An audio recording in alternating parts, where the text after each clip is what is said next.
जय हिंद। आज जो हम आपसे बात करेंगे बायोलॉजी से, जो कि ऑब्जेक्टिव टाइप का क्वेश्चन है जनन चैप्टर से। तो आपके लिए बहुत इम्पोर्टेंट ये टॉपिक आज का रहेगा और बहुत इम्पोर्टेंट ये क्वेश्चन सब है। कॉपी में अगर नोट कर ले तो बहुत बेहतर।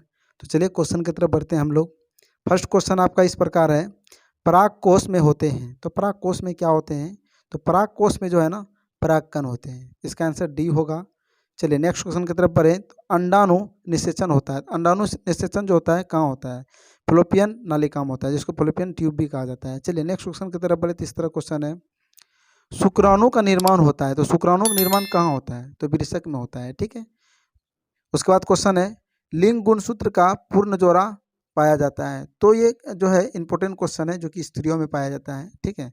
ये जो स्त्री में जो पाया जाता है, जिसको हम लोग बोलते हैं लिंग गुण सूत्र। ठीक है।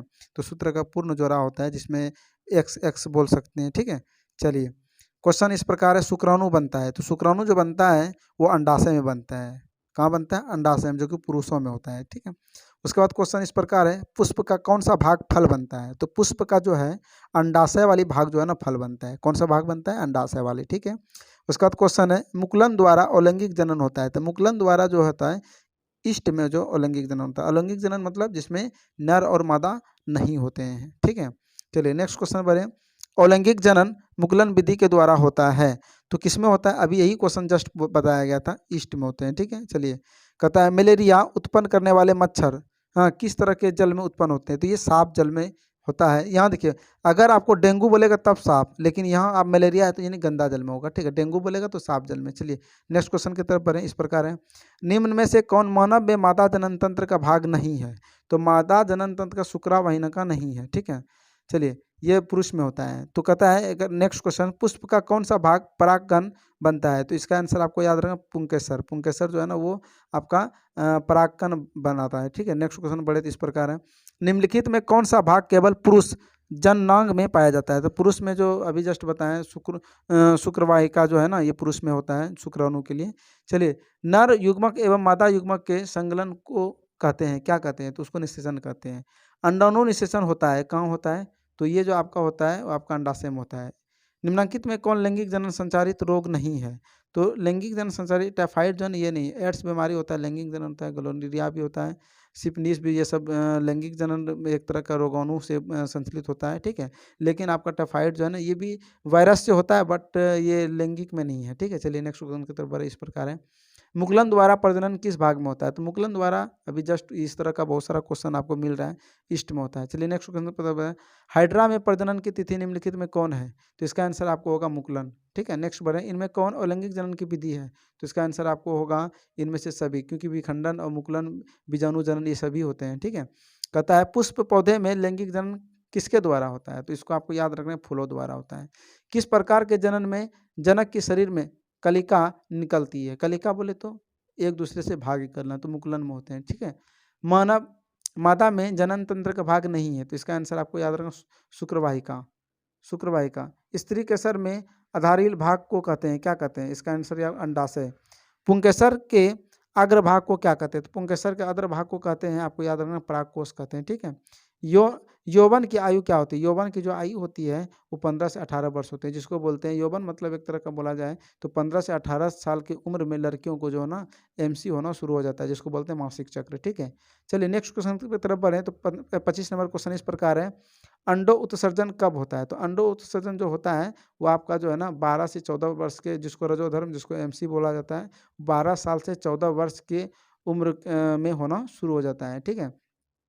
उसके बाद क्वेश्चन कहता है, पुंकेसर का अग्रभाग को क्या कहते हैं? अभी जस्ट ये क्वेश्चन बताएं, वर्ती काग्रा बोला जाता है, वर्ती काग्रा, काग्र। ठीक है। चलिए, जीव किस परिक्रम द्वारा अपनी संख्या में वृद्धि करते हैं? इसका आंसर आपका जनन से, जनन से ही जनसंख्या में वृद्धि हो सकता है। उसके बाद क्वेश्चन है, मानव जनन अंग किस आयु में परिपक्व एवं क्रियाशील होता है? तो इसका आंसर होगा आपको 18 साल में। ठीक है। 18 साल में जनन करने की क्षमता हो जाती है। और क्या कहते हैं, आयु उसका जो आयु फिक्स होता है जनन का, मानव जनन का, वो 18 साल के बाद ही होता है। ठीक है। चलिए 29 नंबर, लड़कों में यौवन अवस्था, बस समझिए, यौवनावस्था के लक्षणों को नियंत्रण करने के वाला हार्मोन को क्या कहते हैं? इसका आंसर है टेस्टोस्टेरोन। ठीक है। चलिए नेक्स्ट क्वेश्चन, तो कॉपर ल्यूटेशम से स्रावित हार्मोन को हम क्या कहते हैं? तो इसका आंसर होगा देखिए बहुत इंपॉर्टेंट ये है, प्रोजेस्टेरोन। नेक्स्ट भाग है, तो इस प्रकार क्वेश्चन है 31 नंबर, फूल में पौधे को नर भाग का क्या नाम है? इसका आंसर होगा आपका बच्चों पुंकेसर। डीएनए का पूरा नाम क्या है? ये बहुत इंपॉर्टेंट क्वेश्चन है और वीवीआई क्वेश्चन जो कि एग्जाम में बहुत बार टच भी कर चुका है। इसका आंसर होगा डीऑक्सीराइबो न्यूक्लिक एसिड।